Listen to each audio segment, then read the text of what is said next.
Senhoras e senhores, como é que vocês estão? Tudo bem? É um prazer estar aqui para mais um evento. Hoje, o segundo Congresso Brasileiro de Mudanças Climáticas e Resiliência Urbana. Hoje a gente vai trabalhar com o tema de mudanças climáticas voltados às cidades. E é um prazer estar aqui com vocês para mais essa palestra. Vou compartilhar a tela.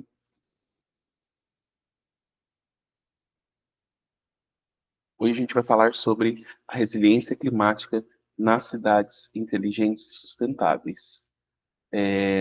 O que nós gostaríamos de trazer para vocês nessa palestra? Como as cidades devem estar preparadas para trabalhar justamente com essas mudanças climáticas e esses eventos extremos que advêm dessas mudanças climáticas. Tá? Então, primeiro que a gente tem que entender, nós estamos passando por um sistema, ou nós estamos passando por uma época onde a mudança climática interfere a dinâmica da sociedade. Então, nós estamos em outro panorama global. Então, o que a gente pensava a cidade em 50 anos, ou há 50 anos atrás, não existe mais hoje. Então, o que nós temos que fazer? Nós temos que entender que o nosso contexto é outro e as cidades, elas devem passar e elas devem ser pensadas dentro desse novo contexto. Então, hoje, nós temos cidades que foram criadas há 10, 20, 30, 50, 500, 1000 anos atrás, dentro de um contexto diferente e que devem passar e que necessariamente vão passar justamente por esse panorama de mudanças climáticas e que elas devem estar preparadas para essas mudanças. Primeiro, nós temos que entender que nós vamos passar por sistemas de aquecimento global.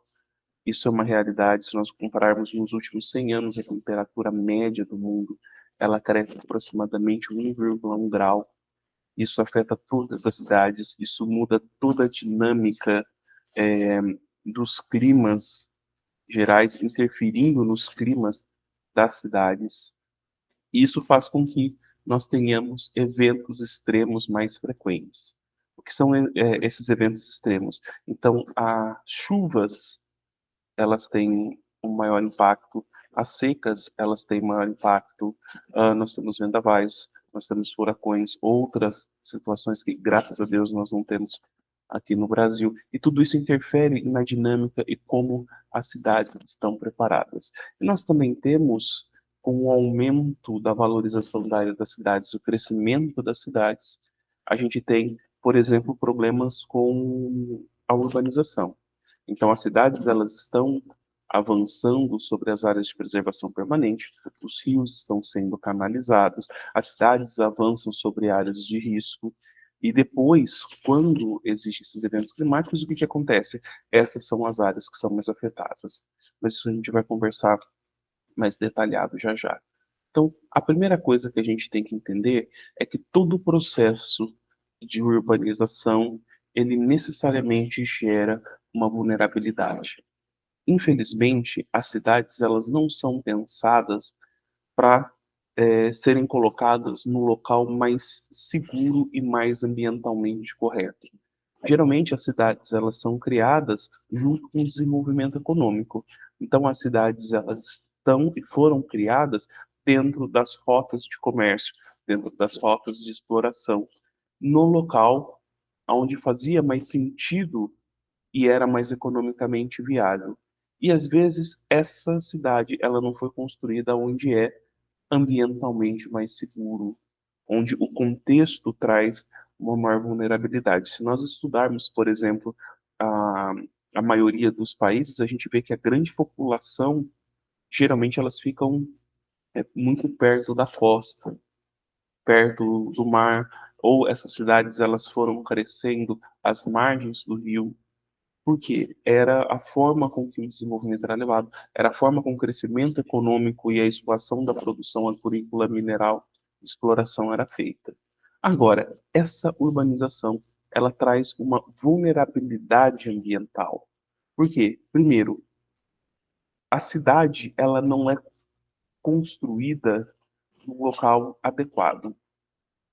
Segundo, dificilmente nós temos o controle do crescimento dessa cidade. Então, mesmo que hoje, e eu estou falando nos últimos 20 anos, as cidades aqui no Brasil têm um plano diretor, a gente tem que entender que as cidades no Brasil, elas têm, a sua maioria, 100, 200, 500 anos, e as cidades do mundo, grande parte, a gente consegue ter cidades muito mais velhas que isso. Então, esses adensamentos urbanos, eles nasceram sem um controle, sem um planejamento. E a partir disso, agora nós temos que pensar o seguinte: o que nós vamos fazer com essa população? Tá? Não dá para nós pegarmos a cidade e migrarmos da onde ela está para uma área mais segura.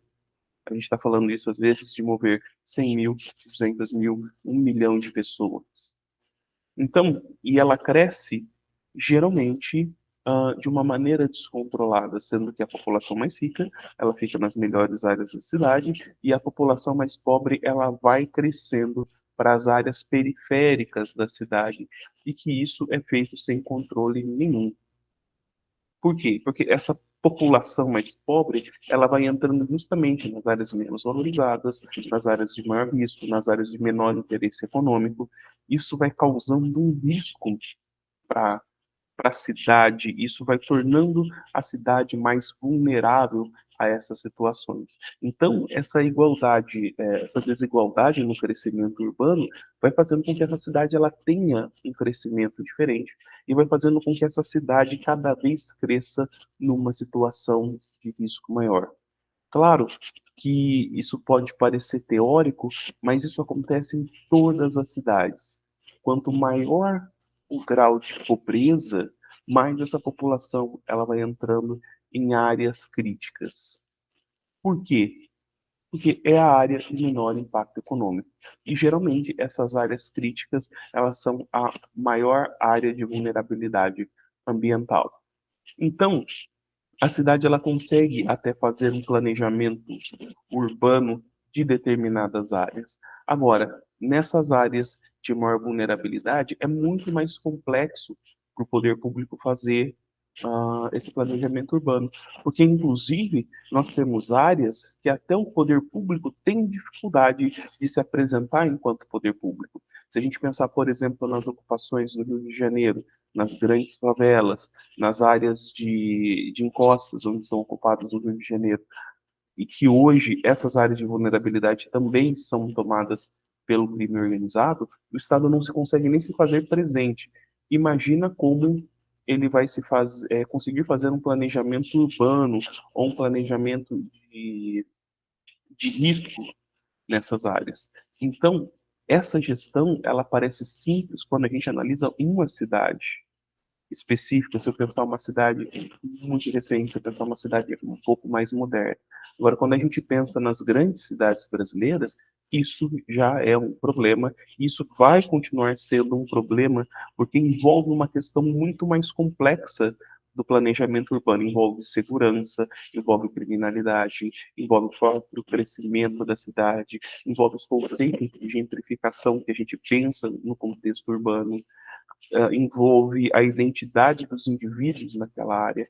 Às vezes eu pensar, falar assim, olha, como é que eu vou tirar um indivíduo daquela área de ocupação, de uma favela que está irregular, e eu vou ter que levar ele para uma outra área, eu vou ter que levar para uma outra área longe da onde está. Então as pessoas não querem ir. Frequentemente a gente vê esses problemas, a gente vê quando a gente está desocupando essas áreas de vulnerabilidade, tá? Então é muito fácil eu pensar enquanto poder público, falar assim, olha, eu tenho que tirar a população da área de vulnerabilidade. Agora, o contexto do trabalho é muito mais complicado. Isso é muito mais difícil, porque não envolve só a questão ambiental, conforme a gente vai estudar já já. Então, a gente tem que colocar nas cidades um conceito que a gente chama de resiliência climática. O que é a resiliência climática?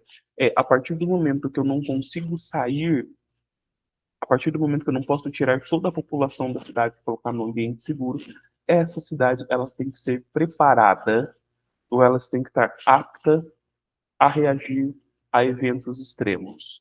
E esses eventos eles têm as mais diferentes formas.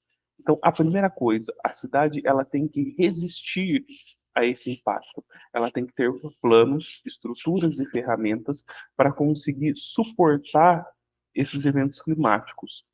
Depois, ela vai precisar se adaptar a como fazer essa mudança.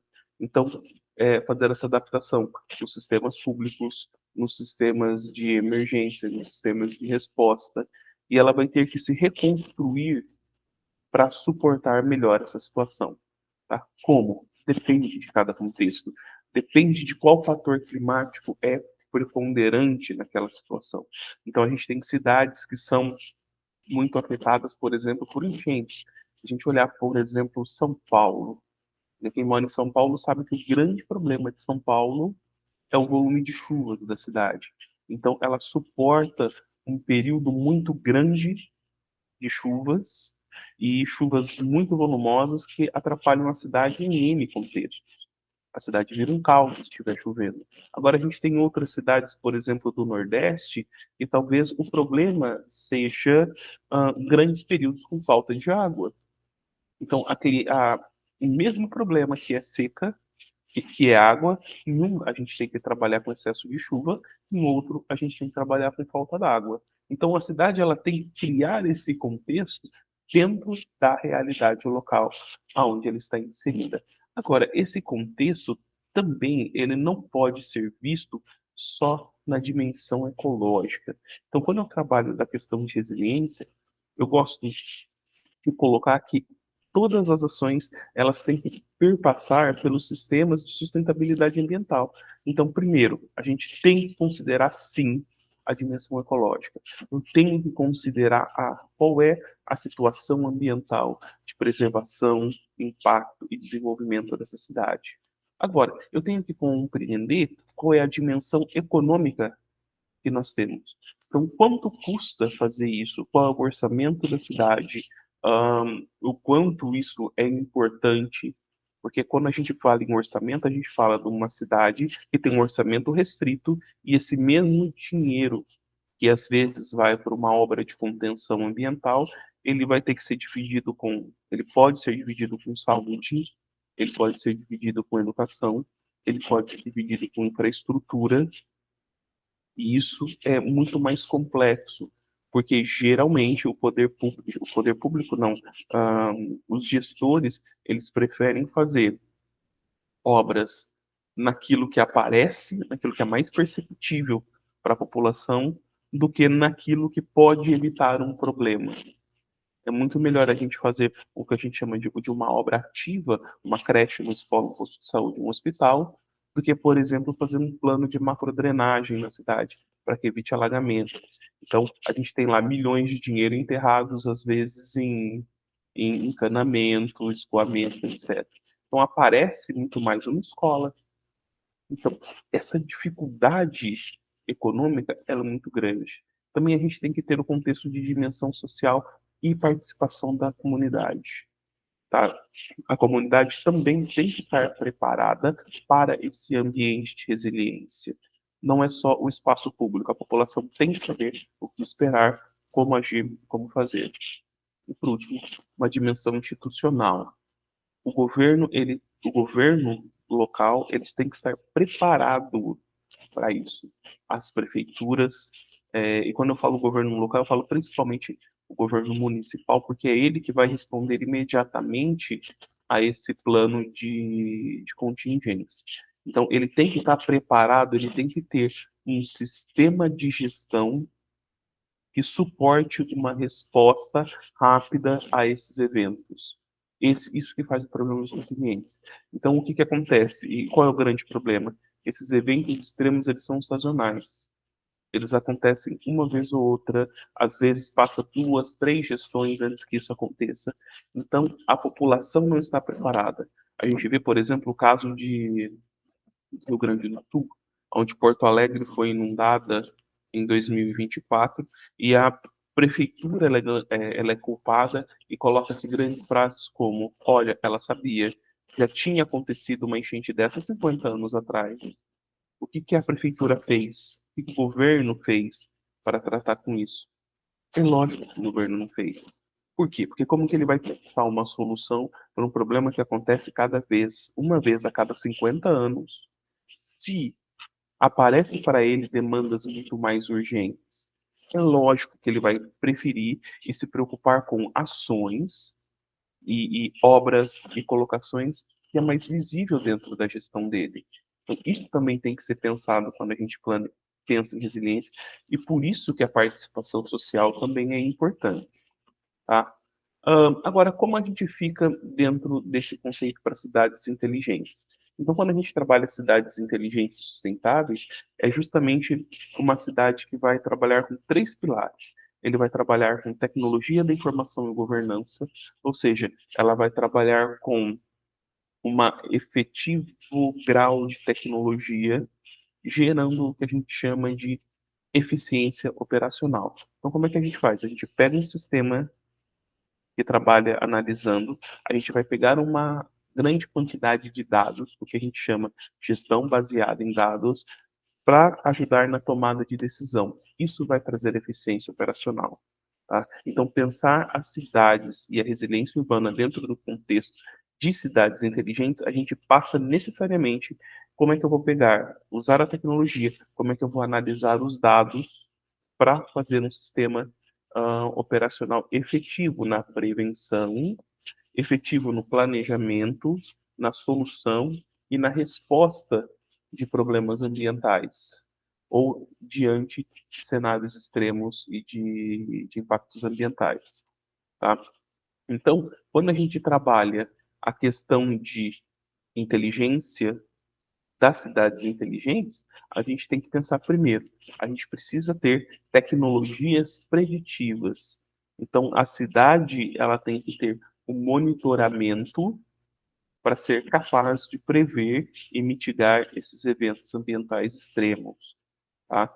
Ah, e quando eu falo isso, não é só prever, é um sistema que consiga integrar o planejamento urbano com uma análise ambiental para que a gente consiga estar preparado para essas respostas. Depois, a gente ter um guia de aplicação inteligente. Então, essa inteligência, esses dados, ele tem que gerar para a gente um plano, o que a gente chama um POP, um procedimento operacional padrão, que já foi pensado, que já foi desenhado pela cidade de como agir em cada situação. E ela também tem que utilizar de ferramentas de coleta de dados. Ela tem que ter sensor, ela tem que ter ferramentas de alerta, aviso para a população. Aqui no estado de São Paulo, a Defesa Civil ela conseguiu desenvolver um sistema que ela avisa todos os celulares caso, por exemplo, a gente tenha um evento climático extremo. Então, ela avisa seca extrema, ela avisa chuva extrema na região. O que que ela consegue fazer? Ela consegue emitir um alerta para que a população se prepare. Agora, isso é fantástico. Só que ainda falta uma educação da população do seguinte: em caso de alerta, o que essa população deve e pode fazer? Como a população deve agir? A gente tem em países onde os fatores ambientais são muito extremos, por exemplo, nos Estados Unidos, onde tem furacão, onde tem terremoto, a população ela é treinada desde a escola, desde criança, como agir em cada situação. Aqui no Brasil, graças a Deus, a gente não tem esses eventos, mas a gente tem outros tipos de eventos e que a população também deve ser treinada de como agir em cada uma dessas situações. Essa é a questão. A gente tem que pensar de uma forma com que as ferramentas elas gerem impactos mais efetivos. Ah, você quer dizer que esse sistema da defesa civil ele é ruim? Não, pelo contrário, ele é muito bom e ele é efetivo. Ele já é um passo em direção àquilo que deve ter. Agora, a gente tem que pensar o primeiro passo, o segundo passo, tudo isso faz parte do plano de contingência, tá? Tudo isso ajuda a melhorar, ajuda a trabalhar com a gestão dos dados. E quando a gente fala de impactos climáticos na cidade, a gente tem que entender que esses eventos extremos, às vezes, eles causam um grande impacto em toda a cidade. E quando eu falo evento extremo, eu estou falando enchente, deslizamento, onda de calor, escassez hídrica. E o problema é que quando nós temos um evento, como por exemplo uma enchente ou um terremoto, ah, o que que acontece? A infraestrutura pública ela também está comprometida. Eu falo assim, no caso de uma enchente, o corpo de bombeiros, às vezes, também sofreu com o problema de enchente, lá também está alagado. Então, ele também tem dificuldade de ter uma resposta àquela situação. E a gente vai mais além. Dentro do corpo de bombeiro está alagado. E dentro da casa daquele bombeiro que está participando, também está alagada. Então, a gente tem a função civil da pessoa que vai responder, que ela também é uma vítima desse evento, a função pública dele, que é o bombeiro, que é o gestor, que também ele tem que tomar, e a infraestrutura pública ela está comprometida. Então, às vezes a gente cria todo um centro de detecção de ameaças, e aí tem uma enchente ou algum problema, acaba a energia da cidade, e aquele local também acabou a energia. Então, tudo isso ela tem que ser pensado de uma forma muito mais efetiva e muito mais detalhada, tá? Então, e isso tem que entender que nós trabalhamos com eventos, respostas a curto prazo, tá? Respostas imediatas, respostas a curto prazo e respostas a longo prazo. Esses problemas também vão gerar depois impactos sociais. Uma enchente pode causar doença, pode transmitir, pode causar necessidade de reparação, necessidade de investimentos econômicos, tudo isso. Agora, um dos grandes eventos climáticos que nós não trabalhamos são as ilhas de calor urbana. Então, hoje, as cidades elas têm ausência de vegetação e faz com que a cidade sofra muito mais o impacto do calor, principalmente em épocas secas. E dentro dessa cidade, o que acontece? A gente tem menos árvores, maior infraestrutura impermeável e impacto direto. O que acontece com a população? Ela sofre o impacto do calor muito mais do que hum, em áreas onde a gente tem um adensamento vegetal maior. E o que acontece? Isso hoje ainda é um impacto inicial. Hoje a população ainda consegue responder a essa onda de calor, porque a cidade já está um pouco mais preparada a trabalhar com isso no grau que nós temos hoje. Então, no grau que nós temos hoje, os locais ainda têm ar-condicionado, a cidade ainda tem um sistema, por exemplo, de água que vai trabalhar. Então, a gente consegue ainda se precaver. Agora, com um aumento severo da temperatura, a cidade ela não vai conseguir corresponder ou ela não vai conseguir responder a esse evento extremo, a essa onda de calor. Por quê? Porque o que acontece com a necessidade de aumento energético, a nossa rede ela não está preparada.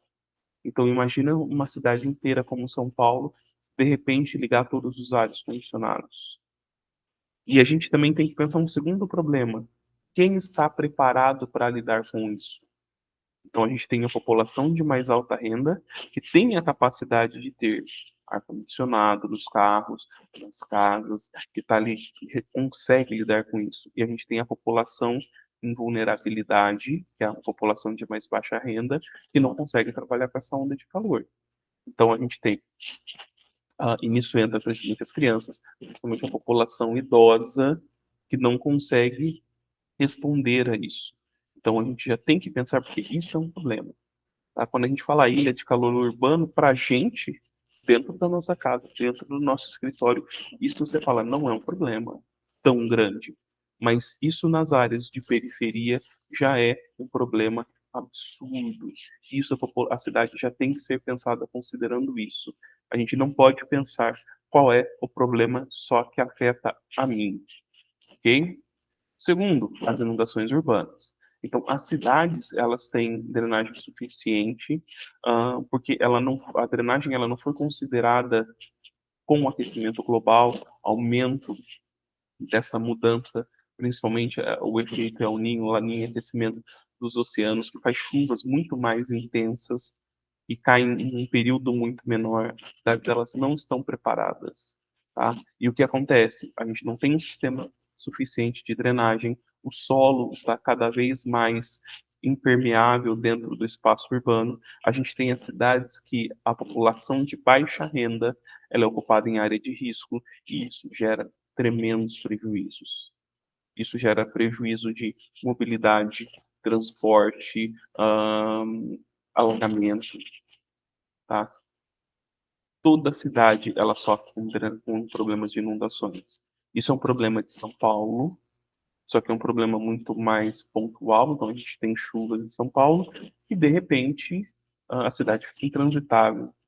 No começo do ano agora de 2025 a gente viu de novo, coisa que a gente não viu há alguns anos, a marginal alagada. Agora a gente tem problemas mais localizados, como aconteceu em Porto Alegre, onde o excesso de chuvas e as características geográficas fizeram com que a cidade ficasse totalmente embaixo d'água em dias, tá? Em dias sucessivos de chuva. E essa água ela demora muito tempo para descer. E isso não é problema só de Porto Alegre, tá? A gente tem grandes áreas, cidades que são margeadas por grandes rios, por represas, que tem esse problema de inundação. A gente vê esse problema em Porto Alegre, ficou muito conhecido, porque não foi, é uma cidade. Agora a gente tem na Bahia regiões que alagam, a gente tem aqui em São Paulo cidades que alagam. A minha cidade hoje, se houver uma chuva muito grande, a gente tem regiões da cidade que alaga, rios que transbordam, e a gente não pensa nisso. Tá? Então, ter essa resposta para inundação é algo muito mais complexo e toda cidade ela deve estar preparada, não só para situações de alagamentos extremos, como, por exemplo, Porto Alegre. Às vezes eu falo, a característica geográfica da minha cidade, ela não vai acontecer isso. Mas o que que acontece? Eu posso ter uma chuva muito forte, aonde caem árvores, aonde acaba energia elétrica, aonde grandes ventos fazem pequenos estragos e como que a cidade ela vai responder a isso. Então, a primeira coisa que a gente tem que ter? As cidades elas têm que começar a pensar em sistemas de monitoramento e previsão inteligente. Tá? Por que eu falo sistemas inteligentes? A cidade tem que ter um plano de resposta a isso. Então, hoje a gente já consegue prever grandes eventos, às vezes com 24 horas de antecedência. Então a gente já consegue prever meteorologicamente o desvio ou a movimentação de grandes massas de ar, grandes massas de chuva, e a gente já sabe o que vai afetar e o quanto pode afetar cada cidade. Então, isso tem que ter primeiro um sistema de alerta. A cidade ela tem que entender e a população tem que estar disposto e compreender que isso pode impactar a sua cidade. Então, se eu tenho um alerta, por exemplo, de grandes chuvas, eu vou conseguir prever esse deslocamento e a cidade como vai atuar. E eu vou ter que trabalhar, por exemplo, com monitoramento dentro da minha cidade, quais são as áreas mais vulneráveis, como esse risco impacta cada uma dessas áreas e como a população ela deve se precaver, tá? Enquanto uma enchente, às vezes, ah, por exemplo, quando o rio sobe, ele demora um dia subindo. Uma grande chuva, em 60 minutos ele acaba, transborda dentro de uma região. E eu falo, parece que são coisas complicadas ou coisas muito simples. Grandes perdas de vida acontecem quando, por exemplo, a pessoa tenta passar numa área que ela acha que dá para passar. Não fala assim, é uma rua, o rio transborda, tem correnteza, ela fala, não, dá para passar. E ela tenta passar de carro, e ela tenta passar a pé, e a enxurrada acaba levando ela para o rio. Então são coisas que a gente fala assim, mas é simples, é só não passar. Mas às vezes a pessoa está tão acostumada a passar naquele local que ele olha e fala, mas dá para passar. E ele esquece que passou um carro, passou dois carros, a água sobe 20 centímetros, às vezes sobe 5 centímetros em 2 minutos, 3 minutos, o terceiro carro ele já não consegue passar, ele fica ilhado. E a gente vê grandes prejuízos materiais e principalmente a perda de vidas em cidades. A população ela não é treinada para isso.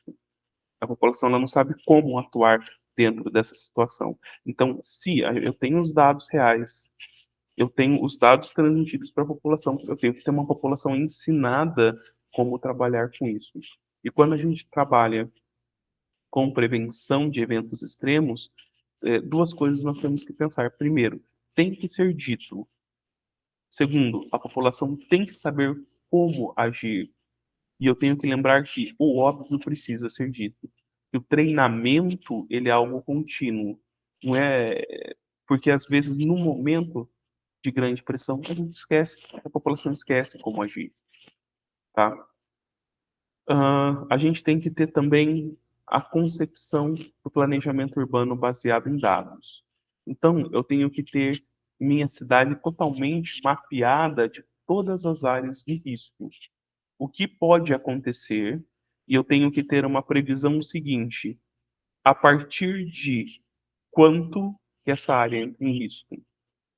Então, eu tenho uma previsão de chuva nessa área de. Eu tenho uma previsão de chuva melhor. Eu tenho uma área de risco à beira de um rio. A partir de quantos milímetros de chuva ela é considerada uma área de risco extremo? Porque uma chuva de 2 milímetros ela não é risco. Uma chuva de 100 milímetros, sim. Mas a partir de quanto que ela é? Quanto que eu considero? Segundo, eu tenho que ter um monitoramento contínuo que cruze a ocupação da cidade, a meteorologia, o avanço dessas áreas, o deslocamento da população, para que esse monitoramento ele seja realmente feito. E mapear as zonas de risco e resiliência. Quais são os planos de resiliência que a cidade tem para cada risco? Tá?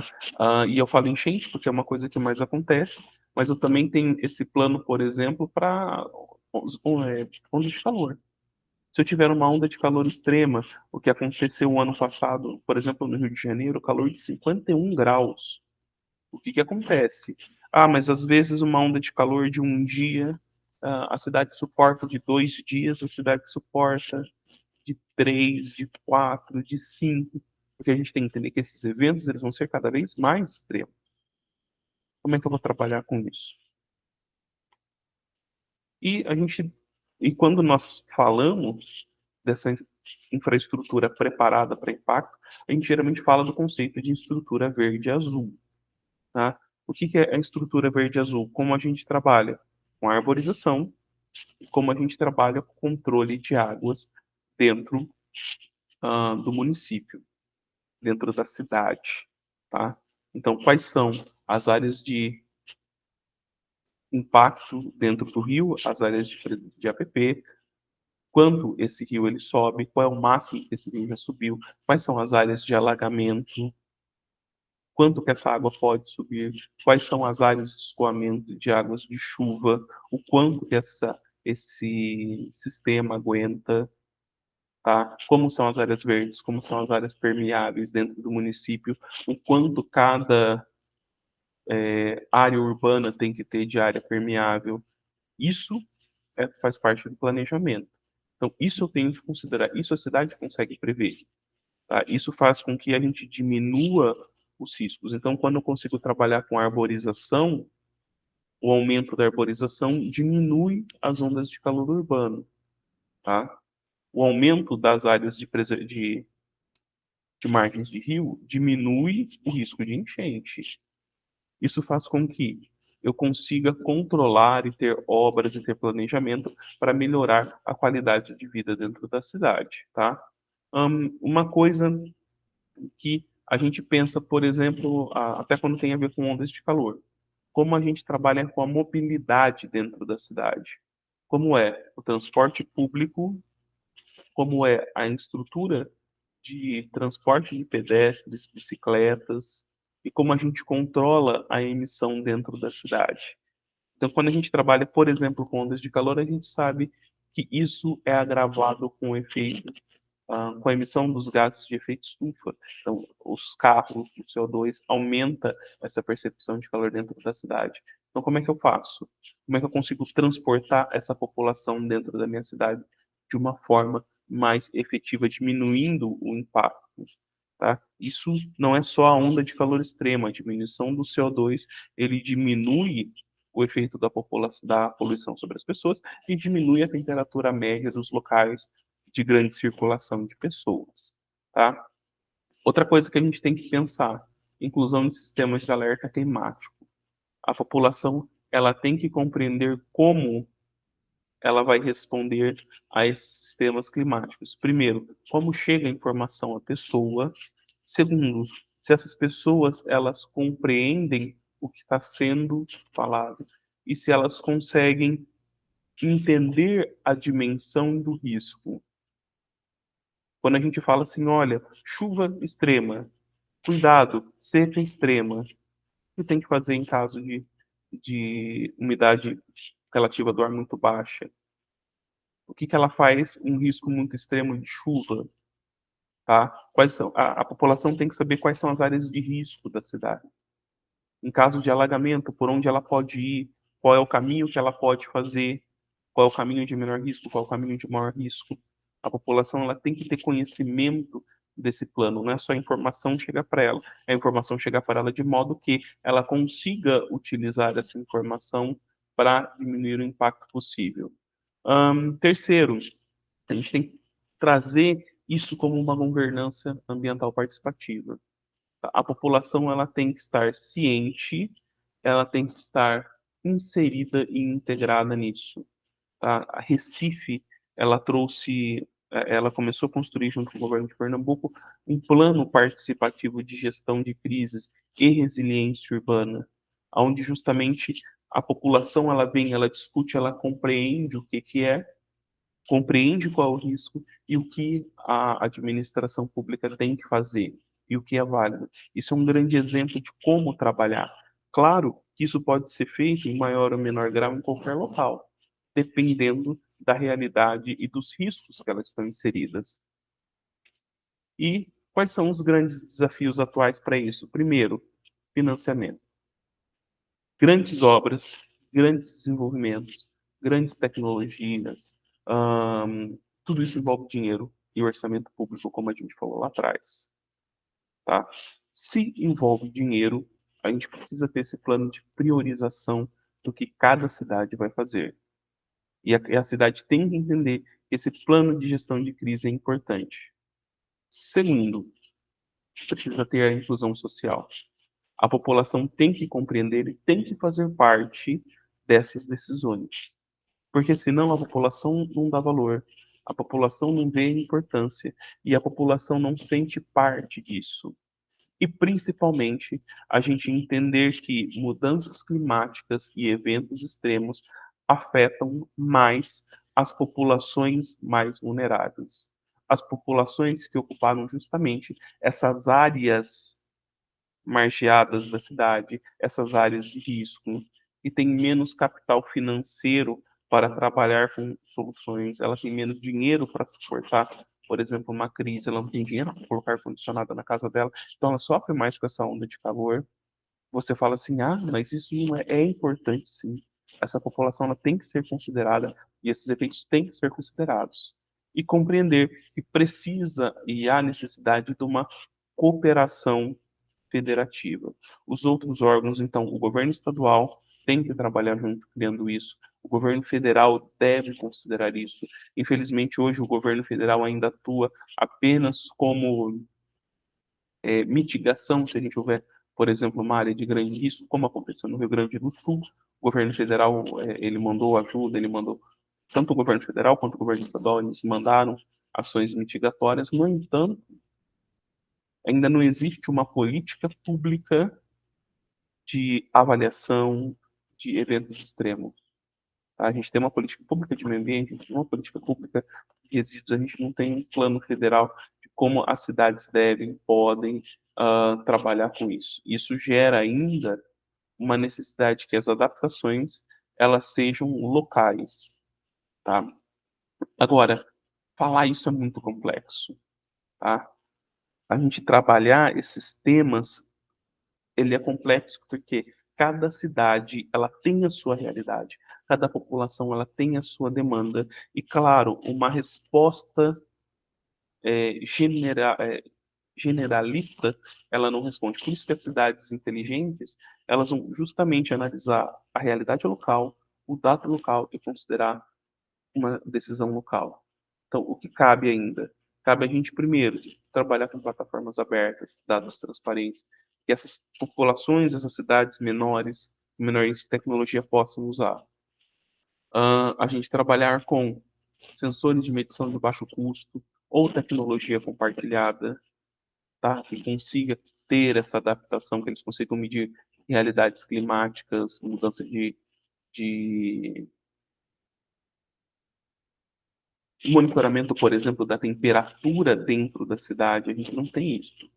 A gente não tem pequenas estações climáticas na cidade que mede o impacto de zona de calor em cada área da cidade. Tá? Isso não é uma coisa de custo tão elevado, só que ainda não tem interesse político nisso. A gente tem que compreender que essas decisões elas são colaborativas, então parcerias estratégicas com o governo estadual, o governo federal, o governo municipal pode gerar uma melhor percepção e uma melhor resposta preventiva a isso, e também trazer parcerias de pesquisa com universidades e a sociedade. Quanto mais a gente aumenta isso, aumenta essa rede de colaboração, melhor. Então, a gente tem as universidades que podem fazer estudos da cidade. Então, quando a gente pensa, mas deve fazer um estudo e mapear uma cidade, isso pode ser feito em parceria com uma universidade local, tá? A gente tem grandes universidades que o objeto de estudo é a cidade onde ela está inserida. A gente tem a própria Univag, a qual eu faço parte, que estuda, por exemplo, a realidade de o impacto ambiental e as áreas verdes de Cuiabá, de Várzea Grande. Então isso faz com que a gente compreenda a realidade local. Agora, esses estudos precisam conversar com os gestores públicos, porque esses dados têm que ser ferramentas de tomada de decisão. E aí sim, a gente consegue gerar isso e consegue gerar um resultado positivo para a população, tá? E a conclusão, primeiro, é necessário ter integração. A gente precisa fazer o planejamento, a gente precisa usar essa tecnologia para melhorar, tá? Ahn, e pensar que uma cidade inteligente, uma cidade sustentável, é uma cidade inclusiva, que vai ter que pensar e trabalhar com esses riscos ambientais, tá? Em maior ou em menor grau, dependendo da cidade, com uma frequência diferente, dependendo do clima que ele está inserido, mas a cidade tem que estar preparada para isso, tá? E eu falo, isso a gente tem que começar a investir hoje, e eu não falo só em investir dinheiro, a gente tem que investir atenção nisso. A gente tem que começar a pensar na resiliência hoje, para que nos próximos eventos a gente tenha e já esteja preparado para isso. Porque o que acontece? Quando tem um grande evento climático, a população, a gente tem um evento, tem um problema, e a pessoa fala assim: nossa, a gente precisava ter pensado nisso, a gente precisava ter previsto isso, porque isso não acontece. Eu gostaria de agradecer muito a colaboração de vocês, agradecer muito a participação de vocês nesse evento. Eu espero que isso esteja aumentando um pouco mais esse assunto, a percepção de vocês sobre o tema. Tá? Agradeço. Peço que assistam as outras palestras também, tragam discussão. É muito importante a pesquisa nossa enquanto universidade dentro das cidades. E é importante que a nossa pesquisa ela também seja ferramenta para a tomada de decisão do poder público. Foi um prazer. Muito obrigado e até a próxima palestra.